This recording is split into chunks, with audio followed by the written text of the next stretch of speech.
गुरु दिवस एक ऐसा दिन जब हम अपने जीवन के उस दीपक को याद करते हैं जिसने अंधकार को हटाकर हमारे लिए ज्ञान का प्रकाश फैलाया। प्रिय विद्यार्थियों, डॉक्टर सर्वपल्ली राधाकृष्णन हमारे देश के महान शिक्षक, दार्शनिक और राष्ट्रपति थे। उनका मानना था कि शिक्षा का असली उद्देश्य केवल पढ़ाई नहीं, बल्कि इंसान को अच्छा नागरिक और अच्छा इंसान बनाना है। उनके जन्मदिन के अवसर में हर साल 5 सितंबर को हम शिक्षक दिवस मनाते हैं। यह कहानी है रामपुर नामक गांव की, जहां मिट्टी से महक आती थी, खेतों में सुनहरी बालियां झूमती थी, लेकिन बच्चों के सपनों को अक्सर गरीबी की आंधी उड़ा ले जाती थी। फिर भी इस गांव में एक दीपक जल रहा था। नाम था गुरुजी शिवशंकर प्रसाद। आरव, जल्दी आ। आज गुरुजी हमें कहानी सुनाने वाले हैं। हाँ, आ रहा हूँ। माँ ने खेत से जल्दी भेजा। देर हो गई। आरव गांव का सबसे होशियार बच्चा था। आँखों में चमक थी, सपनों में उड़ान थी, लेकिन पैरों में गरीबी की जंजीरें भी थी। बच्चों, कुछ ही दिनों बाद गुरु दिवस आने वाला है। जानते हो इसका महत्व क्या है? जी गुरुजी, उस दिन हम आपको फूल देंगे और छुट्टी भी मिलेगी। नहीं बेटा, गुरु दिवस का मतलब सिर्फ छुट्टी नहीं है। गुरु वह है जो अंधकार से निकालकर तुम्हें प्रकाश की ओर ले जाए। जैसे आप हमें निकालते हैं गुरुजी। गुरुजी गांव के बच्चों के लिए पिता समान थे। न बड़ी तनख्वाह, न कोई सुख सुविधा, लेकिन उनके पास था ज्ञान का खजाना और बच्चों के लिए अथाह प्रेम। ये स्कूल अब बेकार हो गया है। बच्चे शहर में पढ़ रहे हैं। ये बूढ़े मास्टर जी से अब कुछ नहीं होगा। हमें नया मास्टर चाहिए। लेकिन मुखिया जी, आज जो भी गांव पढ़ा लिखा है सब गुरुजी की बदौलत है।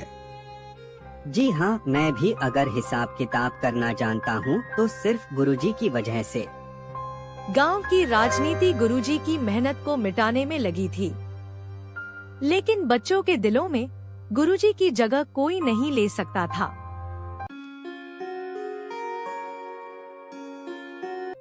बेटा, अब पढ़ाई छोड़ दे, खेत संभाल ले। भूख किताबों से नहीं मिटती। नहीं माँ, गुरुजी कहते हैं पढ़ाई ही हमारा असली धन है। भगवान करे तेरे सपने पूरे हों, पर रास्ता बहुत कठिन है। माँ के शब्द आरव के दिल को चीर जाते, लेकिन गुरुजी की बातें उसे संभाल लेती। देख ना आरव, सब अपने अपने फूल और कार्ड लाए हैं गुरुजी के लिए। हाँ, सबके पास कुछ है देने के लिए। मेरे पास तो कुछ नहीं है। तू चिंता मत कर, गुरुजी को तेरी मुस्कान ही सबसे बड़ा तोहफा लगेगी। लेकिन आरव का दिल भारी था। गरीबी ने उसकी मासूम खुशियों को भी छीन लिया था।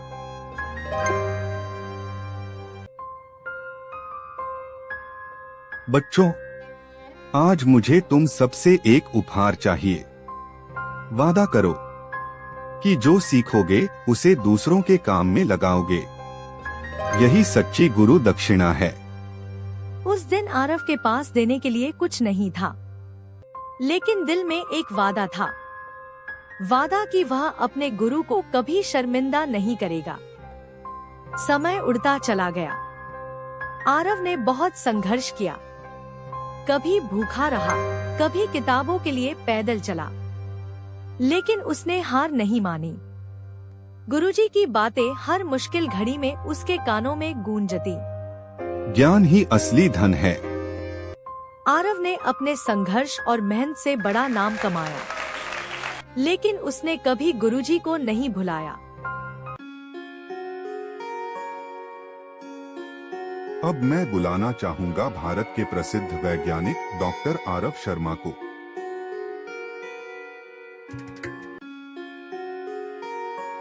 दोस्तों, आज जो कुछ भी मैं हूं, उसका श्रेय सिर्फ एक व्यक्ति को है, मेरे गुरुजी शिवशंकर प्रसाद।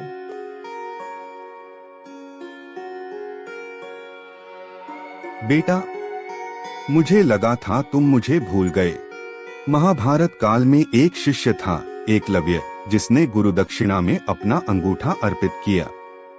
बेटा, तुम्हारी यह सफलता ही मेरी सच्ची गुरु दक्षिणा है। गुरुजी, शिष्य अपने दीपक को कैसे भूल सकता है? आप ही मेरी असली रोशनी हैं। उस दिन सबने देखा कि असली हीरो किताबों में नहीं, बल्कि उस गुरु की परछाई में होता है, जो अपने शिष्य को संवारता है। गुरु दिवस सिर्फ एक दिन का उत्सव नहीं, बल्कि यह याद दिलाता है कि जीवन की हर ऊंचाई के पीछे एक गुरु का आशीर्वाद छिपा होता है। अगर कहानी पसंद आई हो तो लाइक, शेयर और सब्सक्राइब जरूर करना।